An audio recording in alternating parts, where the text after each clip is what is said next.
Assalamu alaikum aspirants. Today we are going to start our new outline of gender studies. A very simple outline, बहुत ही आपके total इसमें हमारे पास सिर्फ 9 topics include हैं. आपकी conceptual study clear है, आपको इसकी पेडागोजी क्लियर है, इसके तमाम टॉपिक्स की जो बेसिक थीम है एक्चुअली में उनके जो बेसिक डिफरेंसेस हैं आपको वो सब क्लियर हैं. तो आप इस अपने सब्जेक्ट को बहुत जल्दी बहुत ही कम डेज़ के अंदर विद इन फ्यू डेज़ आप ये सब्जेक्ट अपना बहुत इजीली कवर कर सकते हैं. इवन किसी का अगर पहले से बैकग्राउंड नहीं है इस सब्जेक्ट का, अगर कोई फर्स्ट टाइम इवन इस टॉपिक को इस सब्जेक्ट को स्टडी कर रहा है तो उसके लिए भी बहुत ईजी टू अंडरस्टैंड आउटलाइन है. It's very simple. और अगर आप इसके कंसेप्ट को जो इसमें जो बेसिक डिफरेंसेस आ रहे हैं वो आपके क्लियर हैं तो बहुत ईजीली इस आउटलाइन को कवर कर सकते हैं. इसमें okay we are going to start now. First हमारे पास सबसे पहला टॉपिक जो है वो इंट्रोडक्शन टू जेंडर स्टडीज़ का है. इंट्रोडक्शन देना है हमने यहाँ जेंडर स्टडीज़ का. इंट्रोडक्शन टू जेंडर स्टडीज़ में हमारे पास इंक्लूडेड है, आप सबसे पहले इंट्रोडक्शन देंगे जेंडर स्टडीज़ का. उसके बाद हमने जो डिफरेंसेस हैं जेंडर स्टडीज़ और वुमेन स्टडीज़ का, ये एक बेसिक डिफरेंस है वो हमने यहाँ पे स्टडी करना है. इसके अलावा हमने जो जेंडर स्टडीज़ की मल्टी डिसिप्लिनरी नेचर है हम उसे डिस्कस करेंगे. Then we have to discuss about the autonomy versus integration debate in gender studies के दर में एक इंटीग्रेशन और ऑटोनॉमी की एक डिबेट चलती है, उस डिबेट को हमने डिस्कस करना है व्हाट एक्चुअली इज़ दिस. उसके बाद लास्ट में हम स्टडी करेंगे status of gender studies in Pakistan आज के इस लेक्चर के अंदर. ठीक है जी. अब यहाँ सबसे पहले जो बात हो रही है वो है introduction to gender studies.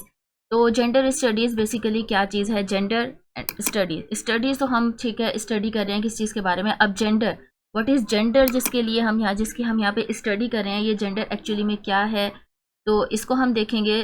Means gender हमारे पास आप इन उर्दू वर्ड यूज़ कर सकते हो कि जेंडर यहाँ पे जस्ट फीमेल के लिए रिप्रेजेंट नहीं हो रहा है. जेंडर आप रिप्रेजेंट करते हो कोई भी मेल, ठीक है जी, मेल या फिर फीमेल, आप किसी को भी यहाँ पे दोनों को डिस्कस कर सकते हैं. ये सैम्पल्स होते हैं हमारे पास मेल एंड फीमेल्स के लिए. आप इनको जेंडर को भी जेंडर में आप मेल को भी डिस्कस कर रहे हैं, फीमेल्स को भी डिस्कस कर रहे हैं, लेकिन इसके साथ साथ जो हमारे पास जो आप LGBT के हैं लोग उनको इसमें आप डिस्कस कर सकते हैं. इसके अलावा जो हमारे पास थर्ड जेंडर आ रहा है आप उसे भी इसमें डिस्कस करें. मीन्स जेंडर किसी भी जिन्स के बारे में study, it not specifically gender studies is not specific for womens but it actually specific for all different genders. ठीक है जी. जो जो जेंडर्स हमारे पास मौजूद हैं, जिस जेंडर कैटेगरीज बन रही हैं वो तमाम स्टडीज़ जो है वो इस डिसिप्लिन के अंदर आती हैं. ठीक है जी. अब जेंडर स्टडीज़ क्या है?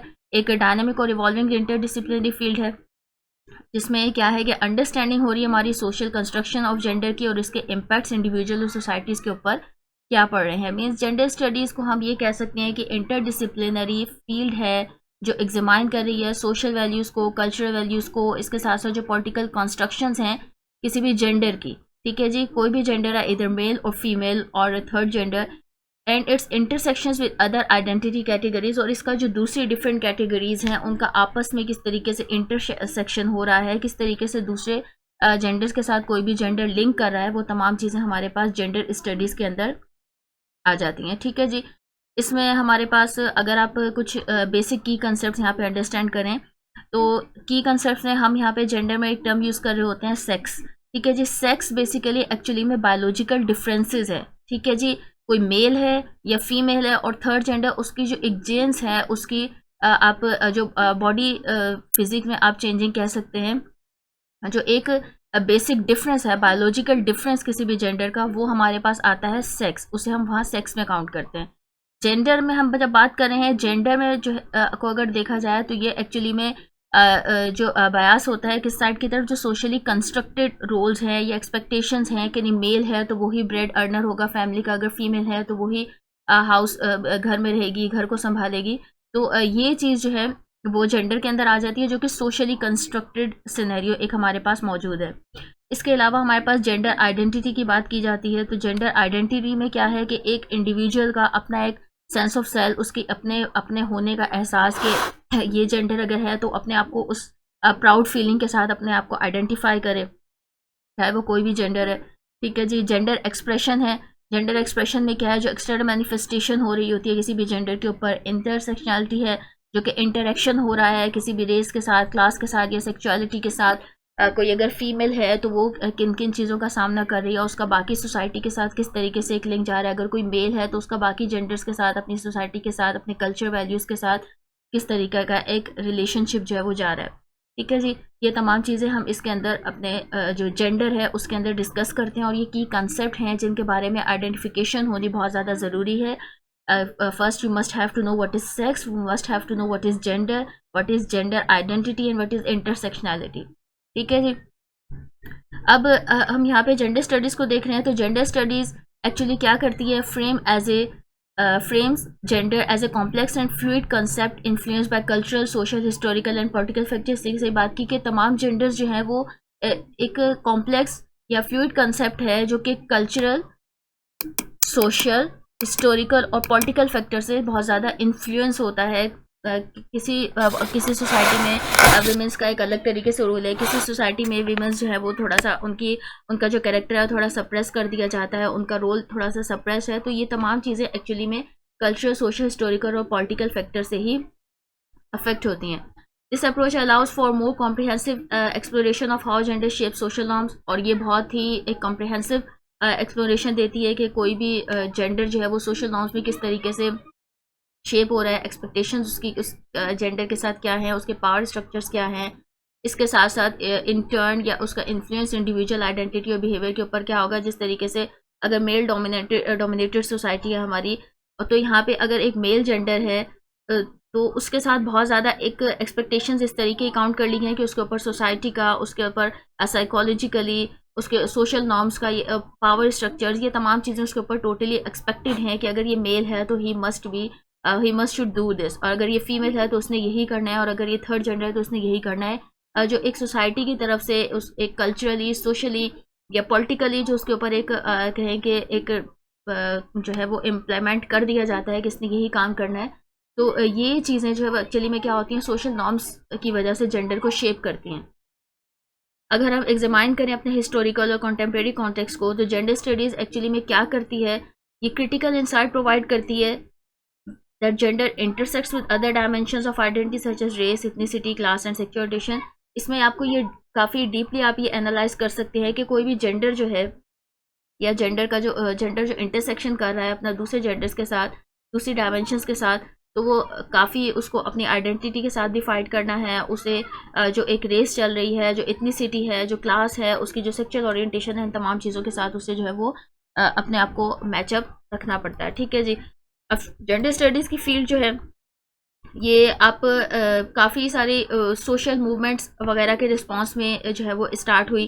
ठीक है जी, जो एडुकेट कर रही है जेंडर इक्वालिटी को। इसमें फेमिनिस्ट थ्योरीज भी आ रही हैं, LGBTQ थ्योरी भी है, क्वीर थ्योरी आती है, सोशल कंस्ट्रक्टिविज्म है, पोस्ट स्ट्रक्चरलिज्म है। ये तमाम इस टाइप की डिफरेंट थ्योरीज हैं जो हम आगे स्टडी भी करेंगे, जो कि एक शेप प्रोवाइड करेंगे जेंडर स्टडीज़ को। या आप ये कह सकते हैं कि ये इनके रिस्पॉन्स में जो है वो जेंडर स्टडीज़ का सब्जेक्ट जो है वो करिकुलम में ऐड किया गया है। अगर हम जेंडर स्टडीज़ के रोल को देखा जाए, जेंडर स्टडीज़ के यहाँ पे एनालाइज क्रिटिकली किया जाए, तो इसमें कुछ एक्सपीरियंसेस या चैलेंजेस एग्जिस्टिंग इनइक्वालिटीज़ हैं, पॉलिटिकल, इकोनॉमिक, कल्चरल डिलेम्स हैं। तो ये इन तमाम चीज़ों को भी क्रिटिकली एनालाइज करता है जेंडर स्टडीज़। ठीक है जी, एक इनकल्सिव अप्रोच है जो इन तमाम सिनेरियोज़ को जो जेंडर को अफेक्ट कर रहे हैं उन्हें क्रिटिकली एनालाइज करता है। इसके साथ साथ जो प्राइमरी गोल है जेंडर स्टडीज़ का वो क्या है, to reconstruct and question normative gender roles. जैसे कि अभी से मैंने बात की कि एक स्टीरियोटाइप या एक वो चीज़ हो गई है कि इक्विटेबल या इनकल्सिव सोसाइटी है, उसमें बस एक नॉर्मेटिव जेंडर रोल्स हैं उनको क्वेश्चन किया जाता है। एक बिल्कुल जस्ट सिंपल सी आप इस चीज़ को देख लें कि पाकिस्तान के कुछ सिटीज़ में जो है या कुछ एरियाज़ में, इवन जो मेजर सिटीज़ हैं वहाँ पर अगर देखा जाए गर्ल्स का बाइक चलाना जो है वो बहुत ही एक कॉमन सिनेरियो। लेकिन वही चीज़ अगर किसी बैकवर्ड एरिया की तरफ चल जाए तो उनके लिए बहुत ही, क्योंकि अगेंस्ट द नॉर्म चीज़ होती है, उन्होंने शायद ऐसा देखा नहीं होता है, तो वो चीज़ वो बहुत ही एक स्टीरियोटाइप को ब्रेक करने वाली चीज़ हो जाती है। तो जेंडर स्टडीज़ के एक्चुअली में जो प्राइमरी गोल्स हैं वो यही है कि जो जेंडर के नॉर्म्स हैं उन्हें उनके जो क्वेश्चंस हैं या स्टीरियोटाइप्स हैं उन्हें डीकंस्ट्रक्ट करना है, उनको जो है वो इक्विटेबल और इनकल्सिव सोसाइटी के अंदर लेकर आना है। ठीक है जी, ये जस्ट एक सिंपल एग्जांपल है कि कुछ आप अपने एरिया को अगर देख लें, सिटीज़ के अंदर अगर देखा जाए तो वहाँ पे कुछ नॉर्म्स और वैल्यूज़ अलग तरीके से चल रही होती हैं, एक सोसाइटी जो वो अलग तरीके से रन कर रही है। लेकिन अगर आप अर्बन जो रूरल एरियाज़ हैं, गांव देहात के थोड़े एरियाज़ हैं, या कोई ऐसा बैकवर्ड एरिया आप वहाँ जाकर देखें तो उधर के नॉर्म्स या जो कंस्ट्रक्शन है, सोशल कंस्ट्रक्शन है, वो बहुत ज़्यादा डिफरेंस है। ठीक है जी। तो जेंडर स्टडीज़ जो है वो एक्चुअली में इन तमाम चीज़ों को क्रिटिकली एनालाइज करती है, जो इंडिविजुअल्स का रिलेशनशिप्स है उन्हें करती है, और ये जेंडर की जो एक्सपेक्टेशंस हैं जो शेप कर रही हैं तमाम इंडिविजुअल्स के रिलेशनशिप्स को, ये एक आप इसे आप ये कह सकते हैं कि प्रैक्टिकल सोशल चेंज या एकेडमिक की तरफ किस तरीके से कर जाना है, वो चीज़ें जेंडर स्टडीज़ में हम यहाँ पे स्टडी कर लेते हैं। ठीक है जी। ये हमारे पास एक बेसिक सा डिफरेंस आ रहा था, इंट्रोडक्शन आ रहा था जेंडर स्टडीज़ का। Now we are going to discuss about the difference between gender and women studies.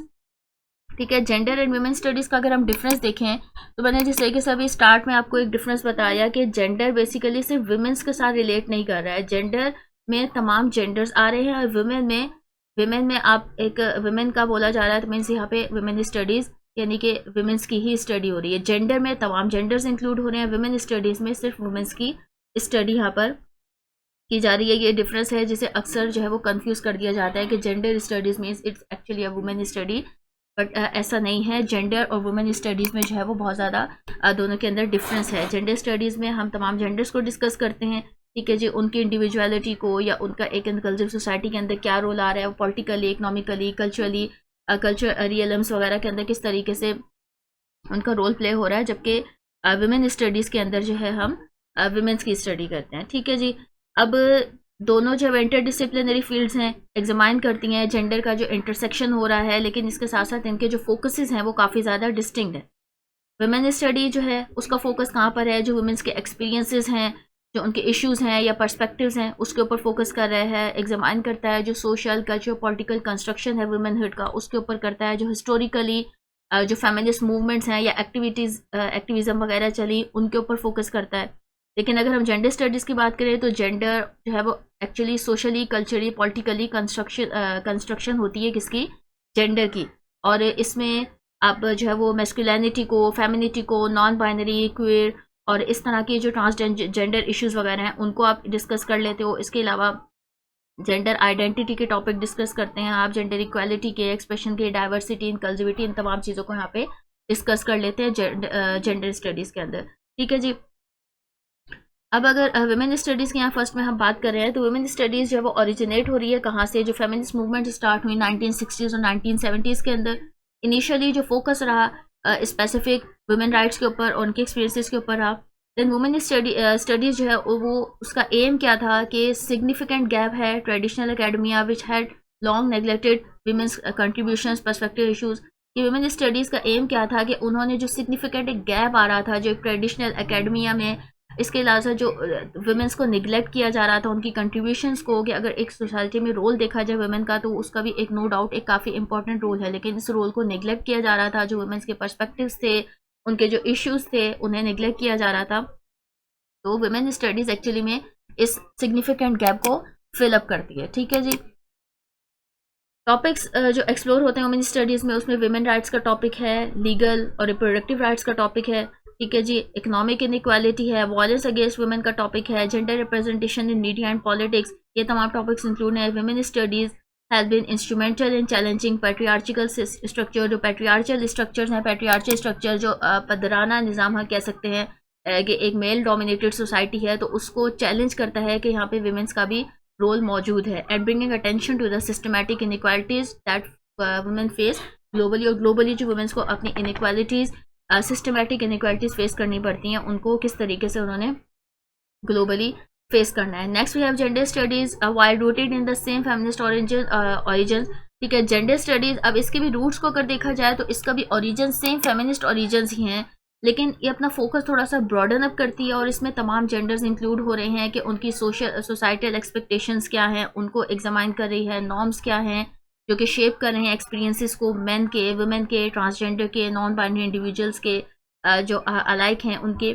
It consider gender as a spectrum rather than a binary. ये जेंडर को स्पेक्ट्रम के तौर पे लेता है, एक बाइनरी, एक जस्ट एक इंडिविजुअल के तौर पे नहीं लेता, एज ए स्पेक्ट्रम के तौर पे लेता है। रिकॉग्नाइज करता है कि जो रिजिड सेपरेशन है मैस्कुलिनिटी या फेमिनिटी के रोल्स की, वो एक्यूरेट नहीं है, और कैप्चर करता है डाइवर्सिटी को ह्यूमन आइडेंटिटीज़ के। यानी कोई भी रोल जो है वो हम मैस्कुलिन पर्टिकुलरली आप ये नहीं कर सकते कि जो एक कॉमन सिनेरियो है कि male should be a bread earner और female should stay at home.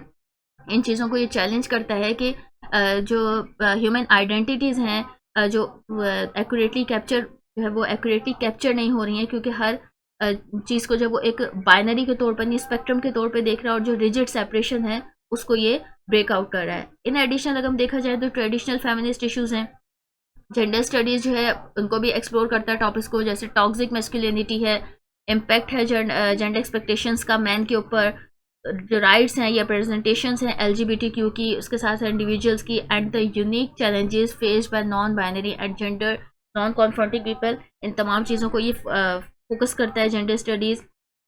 इसके साथ साथ जो है ये एक इनकल्सिव व्यू देता है जेंडर का। Gender studies actually provides a broader framework for understanding the diversity of human experiences के जो डाइवर्सिटी है एक्चुअली में ये उन्हें अंडरस्टैंड करने की कोशिश करती है जेंडर स्टडीज़। ठीक है जी, अब हम यहाँ पे डिस्कस करने वाले हैं नेक्स्ट टॉपिक में multi disciplinary nature of gender studies. अब जब multi disciplinary nature of gender studies की तरफ जाएंगे तो इसका मतलब है कि बहुत सारे disciplines, various disciplines are actually drawn into it to understand the complexities of gender. ठीक है जी, अब इसमें मीन्स कि आप जेंडर को आप मल्टी डिसिप्लिनरी इस तरीके से कर रहे हो कि सोशली भी अफेक्ट कर रहा है, ह्यूमैनिटीज़ में भी अफेक्ट कर रहा है, हेल्थ के तौर पर भी अफेक्ट कर रहा है, इकोनॉमिकली किस तरीके से इसके अफेक्ट्स हैं। इसके साथ साथ लॉ एंड एजुकेशन में अगर आप देख लें तो एनवायरमेंटल स्टडीज़ में देख लें, जो इसके इंटरडिसिप्लिनरी अप्रोच है, जो मेथोडोलॉजीज़ हैं, ये तमाम चीज़ें जो डिफरेंट डिसिप्लिन्स जेंडर स्टडीज़ के अंदर आ रहे हैं कि एक जेंडर है। जेंडर हमने कहा कि जेंडर में तमाम इंडिविजुअल्स जो हैं वो इंक्लूड हैं, तो उनका आपस में भी क्या लिंक हो रहा है, उनका जो इंटरसेक्शन हो रही है दूसरे जेंडर्स के साथ या अपनी दूसरे अपनी सोसाइटी के साथ या दूसरी कल्चर वैल्यूज़ वगैरह के साथ, पॉलिटिकल नॉर्म्स के साथ। यहाँ पे जैसे कि मेंशन है सोशियोलॉजिकली, साइकोलॉजिकली, पॉलिटिकल साइंस, तो ये तमाम तरीक़ों से किस तरीके से दूसरी फील्ड्स के साथ ये लिंक कर रहे हैं, तो ये एक्चुअली में इसकी क्या कहलाती है, मल्टी डिसिप्लिनरी नेचर। अब multi disciplinary nature gender studies में क्या है कि काफ़ी फील्ड्स के साथ ये इंटरलिंक हो रहा है, सोशियोलॉजी के साथ, साइकोलॉजी के साथ, पॉलिटिकल साइंस के साथ, एंथ्रोपोलॉजी के साथ, लिटरेचर, इकोनॉमिक्स और कल्चर स्टडीज़, इन तमाम के साथ। इसके अलावा और बहुत से डिसिप्लिन है जिनके साथ जो जेंडर है, जेंडर स्टडीज़ वो इंटरलिंक एक्चुअली में करती है। ये मल्टी डिसिप्लिनरी अप्रोच है, क्रूशल है अंडरस्टैंड करने के लिए जो कॉम्प्लेक्स मल्टीफेसेटेड नेचर है जेंडर की। और इसके साथ साथ ये एक्चुअली में क्या करती है, अफेक्ट करती है काफ़ी डिफरेंट डोमेन्स को। जैसे कि अगर हम सोशियोलॉजिकल पर्सपेक्टिव को देखें तो इसमें फोकस जो है वो किस तरीके से होगा, हाउ फैमिली स्ट्रक्चर्स रेनफोर्स और चैलेंज जेंडर रोल्स, की एक फैमिली स्ट्रक्चर किस तरीके से रेनफोर्स कर रहा है जेंडर को, चैलेंज रोल्स को। साइकोलॉजिकल अप्रोच जो है वो एग्जामाइन करेगी कोई भी जेंडर आइडेंटिटी है उसकी सेल्फ स्टीम को या उसकी मेंटल हेल्थ को किस तरीके से अफेक्ट कर रही है। एंथ्रोपोलॉजिस्ट क्या ऑफर करेंगे on insights how gender roles differ across culture या हिस्टोरिकल पीरियड्स में किस तरीके से डिफर कर रहे हैं। पॉलिटिकल साइंटिस्ट एक्चुअली में एनालाइज करेंगी कि जेंडर किस तरीके से इन्फ्लुएंस कर रहा है पावर डायनामिक्स को, पॉलिसीज़ को, रिप्रेजेंटेशन किस तरीके से उसकी गवर्नमेंट के अंदर। अब ये जो इंटरडिसिप्लिनरी फ्रेमवर्क है ये अलाउ कर देता है जेंडर स्टडीज़ को to provide a more nuanced and understanding of gender issues को अंडरस्टैंड करने के लिए। अब इन डाइवर्स पर्सपेक्टिव्स को अगर हम जो है वो इनकॉर्पोरेट करें जेंडर स्टडीज़ स्कॉलर्स को, तो इससे क्या होगा कि एक बेटर इक्विपमेंट होगी, एक बेहतर तरीके से जो क्वेश्चंस हैं रिलेटेड टू इनइक्वालिटी या सोशलाइजेशन, डिस्क्रिमिनेशन, एम्पावरमेंट, इन तमाम का बहुत बेहतर तरीके से आंसर दिया जा सकता है उनके सोसाइटिकल या साइकोलॉजिकल या सोशल नॉर्म्स को देखते हुए। ठीक है जी, अगर जेंडर वेज गैप के रिक्वायर इनसाइड फ्रॉम इकोनॉमिक्स जो वेज गैप आ रहा है, ठीक है जी, वेज गैप मीन्स कि अगर कहीं पे कोई काम है, एक वर्क फील्ड है कोई, वहाँ पे एक फीमेल भी वर्क कर रही है, एक मेल भी वर्क कर रहा है, लेकिन सेम काम है बट उनके सैलरीज में डिफरेंस आ रहा है, एक वेज गैप आ रहा है। ठीक है जी, तो इसमें इंसाइट्स प्रोवाइड जो है वो इकोनॉमिक्स की तरफ जाएगा ये चीज़। ठीक है जी, अब उसके लिए फाइनेंशियल डेटा को एनालाइज करना होगा, सोशियोलॉजी टू एक्सप्लोर वर्क हायरार्चीज, जो वर्क प्लेस है उसकी जो हायरार्चीज हैं उन्हें देखना होगा, वहाँ की क्या नीड्स हैं। साइकोलॉजी को देखना होगा कि वहाँ पे इनइक्वालिटी किस वजह से आ रही है इंडिविजुअल। तो इस तरह के इंटरडिसिप्लिनरी अप्रोच जो है वो एनेबल कर देती है जेंडर स्टडीज़ को कि वो जो लिमिटेशंस आ रही हैं ये इस सिंगल एकेडमिक फील्ड के अंदर या मल्टी लेयर्ड रियलिटीज़ जेंडर की जो हैं उनको हॉलिस्टिक मैनर में किस तरीके से सॉर्ट आउट करना है, या फिर ये जो डिफरेंस क्रिएट हो रहा है कि किसी मेल को ज़्यादा सैलरी दी जा रही है, फीमेल को कम दी जा रही है, किसी फीमेल को ज़्यादा दी जा रही है और मेल को कम दी जा रही है, तो वो तमाम एक्चुअली में उस वर्क प्लेस का, उस जगह का सिनेरियो क्या है जिसकी बेसिस में ये वेज गैप आ रहा है और ये चीज़ इकोनॉमिकली जो है वो किस तरीके से अफेक्ट कर रही है। तो तमाम फील्ड जो हैं वो एक्चुअली में अफेक्ट करती हैं ठीक है जी। तो इस लिहाज से जेंडर स्टडीज़ को हम मल्टी डिसिप्लिनरी कहते हैं कि ये डिफरेंट फील्ड्स को जो है वो डिफरेंट डिसिप्लिन्स को जो है वो टच करती हुई स्टडी करती है। ठीक है जी। ऑटोनॉमी वर्सेस इंटीग्रेशन की डिबेट हम कर रहे हैं जेंडर स्टडीज़ में। तो ऑटोनॉमी और इंटीग्रेशन की डिबेट को देखा जाए जेंडर स्टडी के अंदर, ये एक्चुअली में रिवॉल्व कहाँ करती है, around whether the field should exist as an independent discipline और be integrated into broader social sciences and humanistic curricula. Advocates for autonomy argue that gender studies needs its own dedicated space to develop specialized theories, methodologies, and research that center gender as a primary subject of study. They believe that by maintaining autonomy, gender studies can more effectively address gender-specific issues without being subsumed under broader disciplines where gender might be treated as a secondary or supplementary topic. ठीक है जी। अब हम यहाँ पे autonomy और integration की अगर बात कर रहे हैं, तो अगर आप सिंपली वर्डली यहाँ पर देखें तो ऑटोनॉमी मीन्स कि जस्ट ऑटोनॉमी है जेंडर के अंदर, कि इसमें सिर्फ ये आर्ग्यूमेंट है ओनली जेंडर इश्यूज़ के ऊपर या सिर्फ एक स्पेसिफिक जेंडर स्पेसिफिक इशू के ऊपर बात हो रही है। लेकिन इंटीग्रेशन में क्या चीज़ होता है कि इंटीग्रेशन के अंदर ये एक्सपेंड हो रहा है, इसमें जो ब्रॉडर इंटेलेक्चुअल करंट्स हैं, ये जो नॉन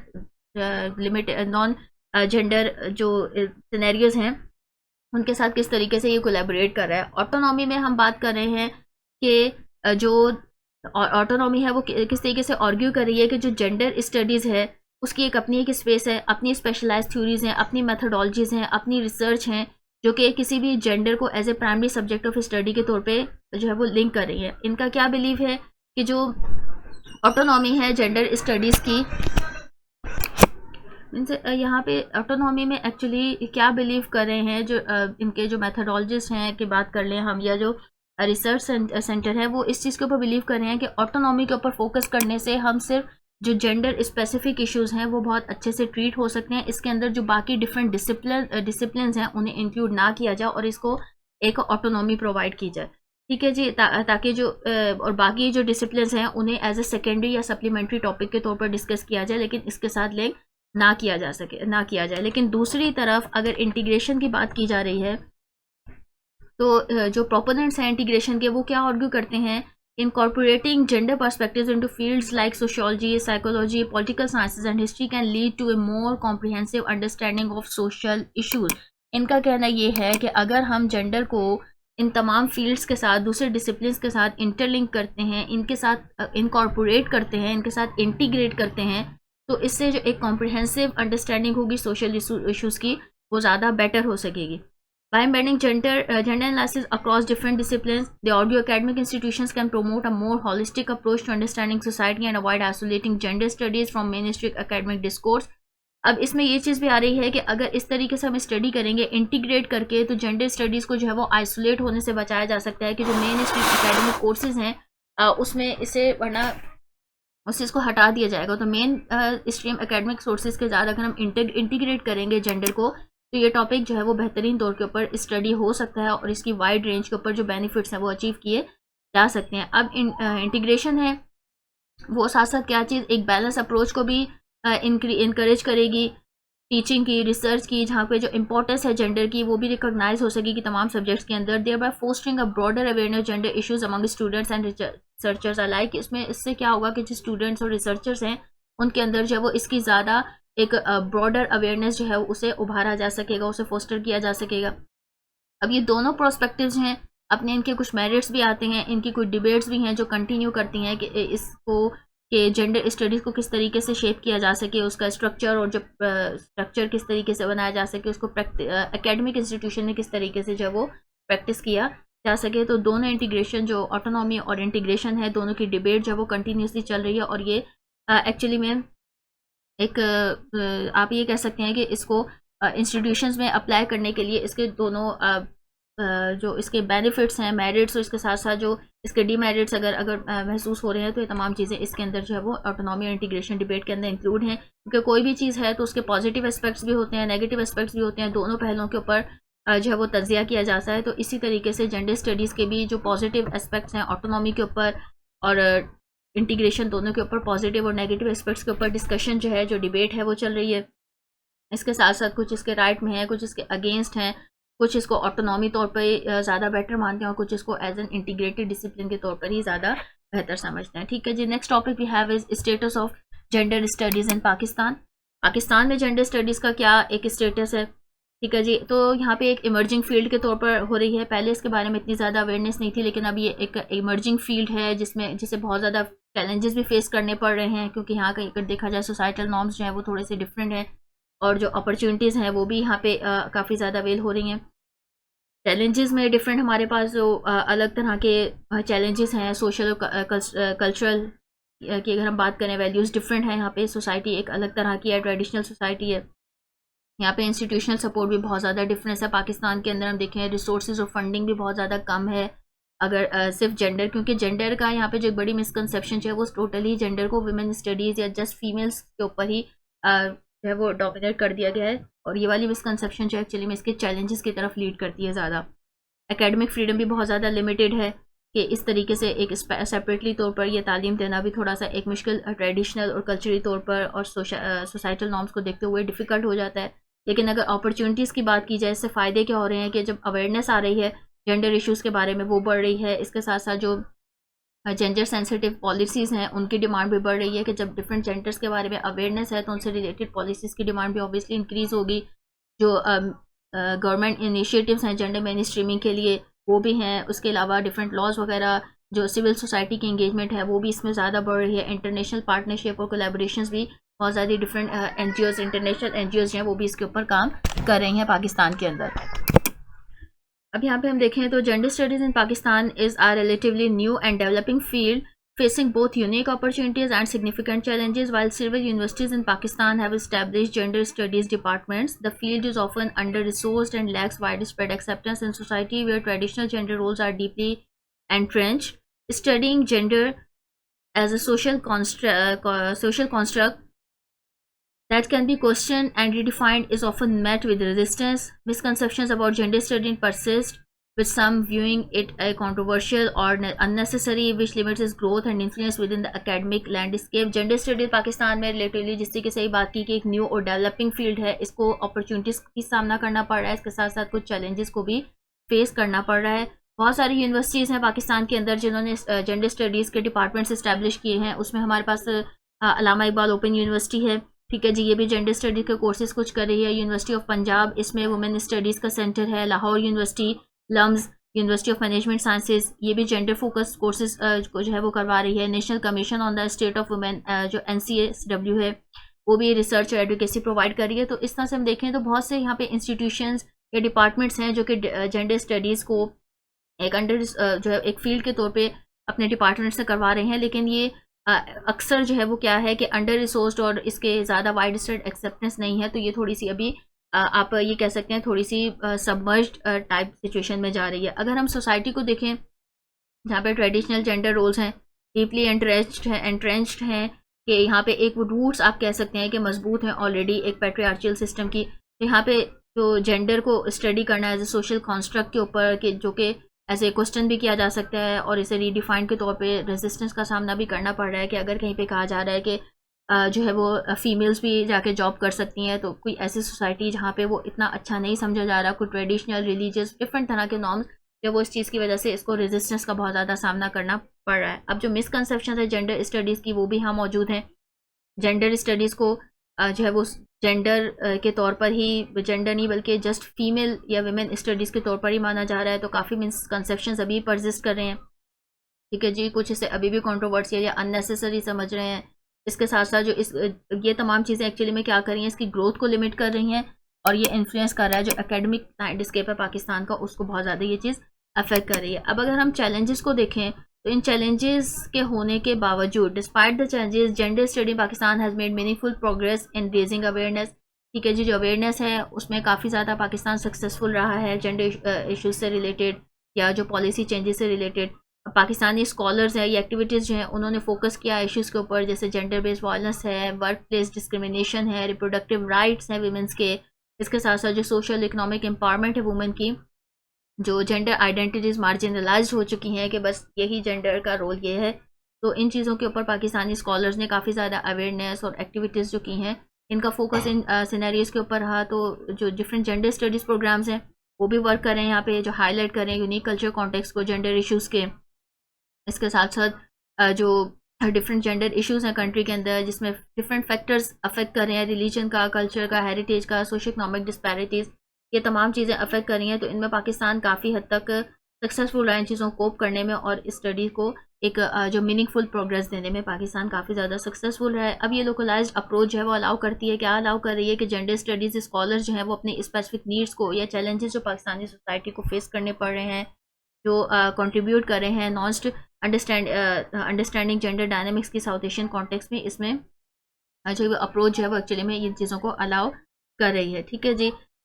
अब अगर हम जेंडर स्टडीज़ की बात करें पाकिस्तान में, पोटेंशियल इसका इन्फ्लुएंस का पब्लिक सोसाइटी के ऊपर, सोशल चेंज, जो इसमें डिफरेंट तरह के जो रिसर्च हैं, ठीक है, जो लॉ मेकर्स हैं या एजुकेटर्स हैं, सोशल वर्कर्स हैं, चैलेंजेस इनइक्वालिटीज़ जो इन्हें फेस करनी पड़ी हैं जेंडर ग्रुप्स को सॉर्ट आउट करने में, डिफरेंट रिसर्चेस वगैरह जो है वो इसमें हेल्प आउट कर रही हैं। अगर हम डिफरेंट यहाँ पे पाकिस्तानी स्कॉलर्स की बात करें तो काफ़ी यहाँ पे डिफरेंट स्कॉलर्स, या फिर अगर गवर्नमेंट इनिशिएटिव्स की बात की जाए, गवर्नमेंट इनिशिएटिव्स इस तरीके से लिए गए हैं कि जो जेंडर स्टडीज़ का जो एक पोटेंशियल इन्फ्लुएंस है पब्लिक के ऊपर, उनकी पॉलिसीज़ के ऊपर, वो बहुत ज़्यादा इफेक्टिव रहा है। जो नेशनल पॉलिसी वुमेंस एम्पावरमेंट की 2018 में इम्प्लीमेंट की गई, इसके अलावा जो वुमेन प्रोटेक्शन थी against harassment work place act है 2010 का, पंजाब वुमेन प्रोटेक्शन एक्ट 2016 हुआ, सिंध वुमेन प्रोटेक्शन एक्ट 2018 में पास हुआ।